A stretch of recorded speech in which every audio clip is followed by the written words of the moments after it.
Welcome to WesPreGame. Sorry we missed you last week, but because of Nemo, we were out of commission. But I'm joined now by Brian Katten, who's going to catch us up on the last 2 weeks of sports here at Wesleyan. We're giving him a little more time for his Blitz segment than usual, but I think he can do the job. Brian, tell us what's been up here at Wesleyan. Well, we'll do our best. I'm really going to concentrate mostly on just the last week as we finished up a few seasons anyway, and we're going to start with some records. Yes, some records. And we're going to start in the pool. Not that we're all wet. And we're going to talk a little bit about Angela Slevin, the sophomore sensation in the backstroke. And fortunately, you'll see some graphics, I think, as Angela had considered going out for the golf team, I heard this year, and hit the course a little bit. It didn't quite work out her way, even though she had the Cardinal as a caddy, and decided to stick with the pool, and it definitely proved advantageous for the Cardinals this season. The Nescacs were just held at Bowdoin this past weekend. Wesleyan finished 8th, a respectable position. That's what they finished last year. But Miss Slevin was part of 7, count that, 7 school records, 3 individual, the 50, 100, and 200 backstroke, and also contributed to 4 relay records, the 400 and 800 free relays and the 200 and 400 medley relays. So it's just an outstanding performance by Angela in a busy weekend. She, it appears, will qualify for the NCAAs, according to Coach Pete Solomon, that she may qualify in the 200 backstroke, which would be great. So that was really kind of the keys to women's swimming this past weekend. Women's track and field was up at Southern Maine for the New England Championships. Those are Division IIIs, and we came back with 2 records there as well. The first by a freshman, Alexis Walker, who I kind of figured was going to do this sooner than later. She had a long jump of 18.4, finished second in that event, and broke the school record by just a foot. So that's a pretty good effort by the freshman, and the sky's the limit for her. Currently, she's ranked 10th in the country, which would send her to nationals. The top 15 will go to the NCAA, so hopefully a couple of weeks from now, we're still looking at her in the top 15. Also, junior Sierra Olivius, who, interestingly enough, broke her own shot put record. She threw 42.2 to start the year, threw 42.10 and a quarter this past weekend. She had just competed the day before in the pentathlon, and the shot put is one of those events, and it's one of her better events, and she threw 36 feet.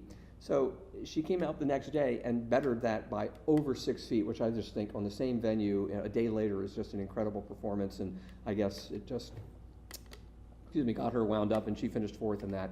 So the women finished 12th out of 26 scoring teams, a good performance. The men were, I believe, tied for 21st out of 22nd. You do the math. And Sam Roth, the senior, was the best performer there, finishing 4th in the 100, or rather in the 1,000 meter. We'll do quickly men's women's basketball. They were in Nescac play, men up at Middlebury, the women at Williams. Unfortunately for the Cardinals, neither team came back with a W, the men losing 61-49. In that game, Mike Callahan had 19 points, 8 rebounds, good performance, and Glenn Thomas had a double-double with, I believe, 11 points and 12 rebounds. The backcourt combination of Shasha Brown and Derek Beresford was kept pretty much in check, and I think that kind of sealed the Cardinals' fate. As it turned out, though, Shasha finished with 17.45 as the career record for scoring. Mike Callahan at 11.75. He's 6th all-time, and Derek had 10.55, so he's 18th. So 3 players in the same class finishing top 20 in scoring at Wesleyan, an outstanding group of seniors, and we'll certainly be missing them next year. Women lost to Williams 72-43. In that game, Kellyanne Rooney had 14 points. That was her high for the year. She shot well, and so the team finished 11-11, 500 record. The men were 12-13 overall, so again, close to 500. In men's ice hockey, they had 3 games this past week, making up a game against Colby on the road at Phillips Exeter, where each team had 3 alums, so a very nice homecoming for them.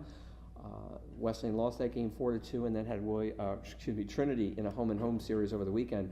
Each team lost at home on senior night. Ouch. The Cardinals lost 3-2 in overtime after leading 2-0 going into the 3rd period Friday night, and then came back and beat Trinity 2-1, scoring a goal with 2:28 left. That came from senior Ryan White.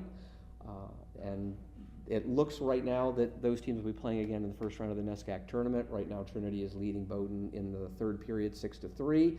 A Trinity win puts Wesleyan at Trinity on Saturday in the Nescac tournament. So I think that would be a good matchup for the Cardinals. They'll go in with some confidence, having just won there the week before. Let's see, what other sports we need to talk about? Women's squash, of course, at the Howe Cup. They finished 2-1. They were seeded first in their division, the Walker Cup. Beat Wellesley 9-0, then beat Drexel 7-2, had a great match up with Bowdoin. Both teams had beaten each other 5-4 during the season. This was the rubber match, and yes, it was 5-4. Bowdoin took the match. It was 3-3 going in the final set of 3 matches. Mary Foster won for the Cardinals in 3 games, but unfortunately the other 2 went Bowdoin's way, and Wesleyan finished second in the division and 18th overall, but 16-9 overall record, and their best performer was the number 9 player, the freshman Liza Bayless, who had a 20-5 record in her first season playing all 25 matches. Tell me who I've missed here. Men's swimming didn't compete, and men's squash did not compete. I think we're coming to the end of your we 5 did minutes, that, and maybe. we've got Ashley Corvey here to talk about women's ice hockey. So hopefully I didn't overlook anybody too much. We'll issue a statement if you Oh, did, wrestling! Brian. My God, I'm wearing the shirt, guys. Wrestling wrapped up a 15-7 overall record in dual matches, defeating Oswego State just 43-6. 5 pins.